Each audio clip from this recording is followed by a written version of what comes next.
Welcome back, and thank you for following along if you have been. My name is Kelsey Hoople, and I am just sharing one of my favorite books.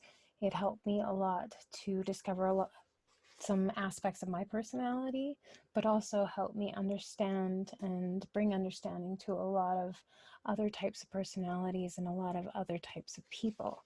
So I thought I'd share. It is The Holy Man by Susan Trott, and she had developed this through Buddhism and insomnia. Instead of counting sheep, she decided to count a line of people who were going to see a holy man. So that's where this book is derived from.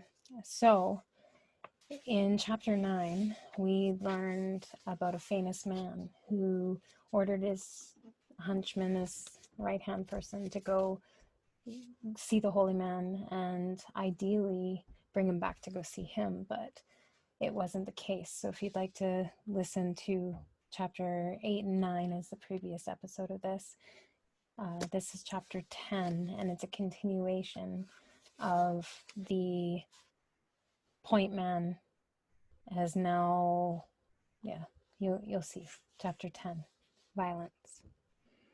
The point man nabbed the next monk who came to town, which was 4 days later. Getting a steely grip on his arm, he led him unprotestingly to his room at the inn. His boss had already arrived and was ensconced in a separate suite. The point man telephoned him. "I got a monk," he said. "Be right there." The famous man came in. "I'm sorry about this," he said. "I've got to borrow your robe to see the holy man. I promise you he'll understand when he sees who I am."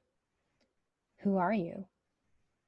He told the point man to tell the monk who he was. "Maybe your friend should steal a robe too," the monk said, "so as to be with you when you arrive and tell the holy man who you are when he asks." "Don't be a wise guy," the point man said reprovingly. "Take off your robe, strip. Let's get this over with." He was sweating and uncomfortable. He didn't like this one bit. The monk did not take off his wheat-colored robe. "Get the robe," the famous man said, quickly shedding his own clothes down to his underwear.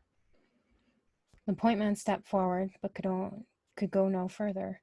He simply was not going to undress the monk. To his own astonishment, he discovered there was a line he wouldn't cross, and that was it.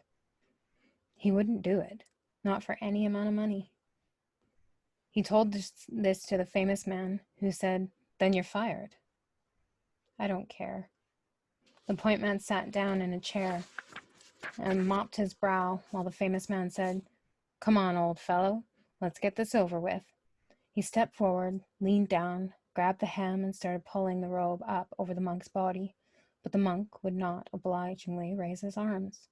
So the famous man grit his teeth and raised his hand and struck him down. The famous man was able to free the robe from the body of the half-conscious monk. He pulled on the clean, soft cotton robe, which came to a little below his knees. "I'm sorry, but I had to see the holy man," he told the fallen monk, who lay still, blood dripping from his nose. The man on the floor decided that this was one time when he wouldn't say to the pilgrim, "You've already seen me." The walk would be good for the famous man, Joe thought fuzzily. The reception he'd get at the hermitage would be very good for him, and the return walk down the mountain in his jockey shorts would be the best.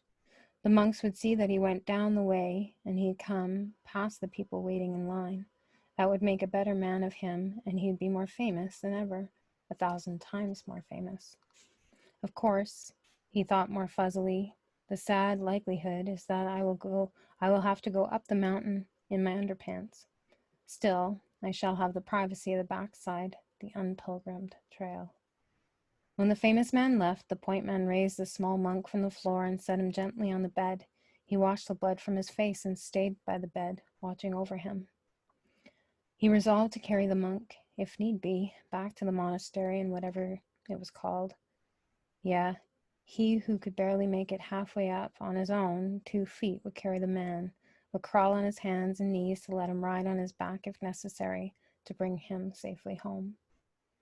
The point man knelt by the bed with his hands clasped, his head bowed, face washed by continuously running tears, feeling unutterable remorse for having participated in such a loathsome deed as battering this poor, small, old monk who hadn't looked so old or small while standing there refusing to relinquish his robe, but now revealed to be very old and small indeed.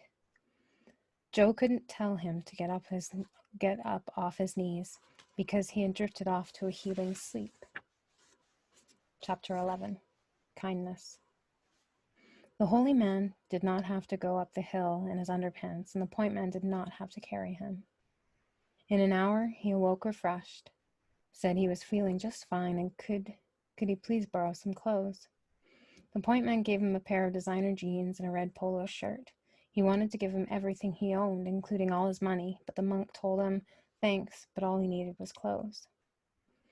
You will want your money. Don't forget, you've lost your job. I've lost everything, including my self-respect. Just continue being kind to people as you have been to me, and you will be a happy man. Really? Is it that simple? Yes. But what did I do exactly? You took care of me, a complete stranger. You bathed my wounds and watched over my sleep. You bathed my wounds and watched over my sleep. You prayed for me. You offered me all you had. That's right, I did. That's kindness, eh? I guess you could call it love, too, he ventured. Compassion? Yes. Courage? You showed courage standing up to your boss, risking it all.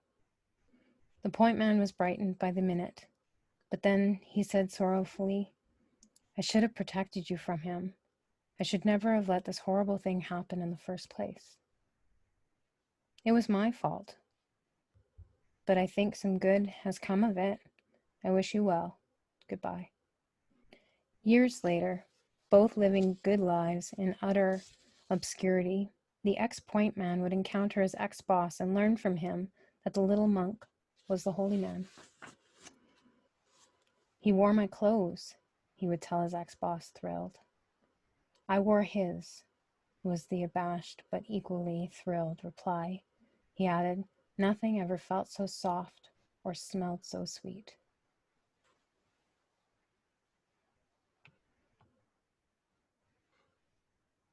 Thank you for listening and joining. If you have any comments or would like to get the book yourself, maybe read along, or I don't know. I'm just sharing it because this really made an impression on my life. And take care. Much love.